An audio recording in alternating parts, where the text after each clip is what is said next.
Question 12 is asking us to find the sum of the first 8 terms of the sequence that starts out with root 3, 3, and then 3 times root 3. So to start out with this, we're actually not told that this sequence is geometric. So we just want to make sure that we do have a common ratio in between our terms, which means it is a geometric sequence. So I'm going to start out by dividing my second term by my first term. So this gives me 3 over root 3. And I'm just gonna kind of play with this a little bit to make it nicer. So if we multiply by root 3 over root 3, which is just the same as multiplying by 1, so it's totally fine that we do this. This gives us 3 times root 3 on the top, and on the bottom we have root 3 times root 3, which is just going to end up being 3. And so we can simplify this because we have a 3 on the top and a 3 on the bottom to just 3. So this indicates that our common ratio is root 3, so r is equal to root 3. We just want to make sure that this continues on between the third term, the second term and the third term. So if we take the third term, 3 times root 3, and divide it by the second term, 3, we can see that again we get root 3 is equal to r. So this works, and this means that we do have a geometric sequence. Okay, so now we can use the formulas we have for the sum of the terms in a geometric sequence. So that's given by S n equals a minus a times r to the power of n over 1 minus r. And so we want to find the sum of the first 8 terms. So what we're doing is S8, and our first term a is root 3. Minus root 3, our r is actually also root 3.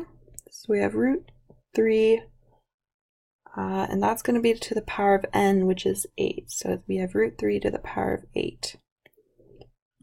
And on the bottom, we just have 1 minus root 3.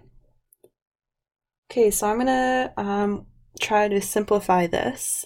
And so I'm going to start out. I'm going to rewrite this root 3 minus root 3, and I'm going to rewrite this root 3 to the power of 8 as 3 to the power of a fraction. So root 3 to the power of 8 is the same as saying 3 to the power of 8 over 2, because the top of our fraction and the exponent is the power, and the bottom is the root. And so this is all over 1 minus root 3. And so now we can simplify that exponent. This gives us root 3 minus root 3. And 8 divided by 2 is 4, so this is the same as 3 to the power of 4. And I keep my 1 minus root 3 on the bottom. And so 3 to the power of 4 ends up being 81. And so I can combine like terms on the top of my fraction now. Because basically what I have is 1 root 3 minus 81 root 3s. So that's going to give me negative 80 root 3s on the top. And on the bottom, I still have 1 minus root 3. So I've just run out of room here. I'm going to move up here to continue on. I'll just start by rewriting this. Negative 80 root 3 over 1 minus root 3. So the next thing I want to do is I want to get rid of any square roots at the bottom of my fraction. And so a trick to do this is you want to multiply by the opposite of what you have on the bottom. So if I have 1 minus root 3, I want to multiply by 1 plus root 3 on the bottom, and that's going to end up getting rid of my root, as we'll see. So let's just try it, and you'll see that it works out. So I'm multiplying by 1 plus root 3 over 1 plus root 3, which is just the same as multiplying by 1, so it doesn't change anything. But when we work this out, this is going to give me, I multiply the top out, negative 80 root 3 minus 80, and I'm multiplying root 3 times root 3, so this is going to give me 80 times 3. And then on my bottom, when I multiply this out, 1 times 1 is 1. 1 times positive root 3 is plus root 3.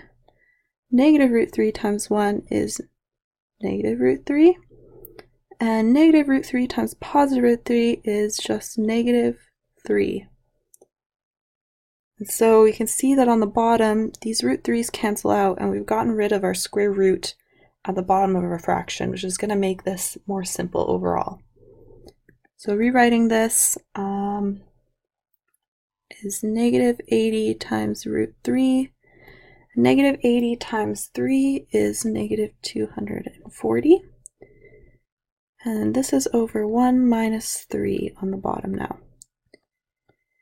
And if I evaluate that bottom, 1 minus 3 is 2. And so I'm going to divide my 2 into both of the terms on the top of my fraction. So negative 80 divided by 2 is negative 40. And I keep my root 3 there, and then negative 240 is, sorry, I've made a mistake here. So 1 minus 3 on the bottom of my fraction actually gives me negative 2. So negative 80 divided by negative 2 is actually positive 40 times root 3, and negative 240 divided by negative 2 is plus 120. So this is about as simple as I can get it. So my answer is 40 times root 3 plus 120 is the sum of my first 8 terms in this geometric sequence.